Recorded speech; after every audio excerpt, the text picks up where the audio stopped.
Divisional bureau chief Malik Nadeem की report के मुताबिक भी यूक्रेन मजीद बरां गंदे बमों के बारे में बयानबाजी एक कायम शुदा हकमत अमली है। अक़वाम मुत्तहिदा की सलामती कौंसिल में जौहरी हथियारों से लैस 3 रियासतें अमरीका, फ्रांस और बरतानिया ने एक मुश्तरका बयान में कहा कि रूस के इल्ज़ामात शफाफ तौर पर झूठे हैं।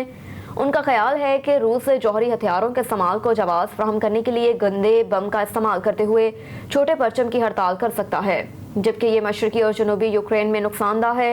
शाम में रूस ने इल्ज़ाम लगाया कि बागी ग्रुप ऐसे हमलों के जिम्मेदार हैं, हालांकि उनके पास कीमियाई हथियारों में महारत नहीं। बार बार न्यूक्लियर सेबर रिटेलिंग के साथ रूस ये उम्मीद कर रहा है कि वो मगरिब को बराह रास्त तनाज़े में मुलव्वस होने से रोकेगा।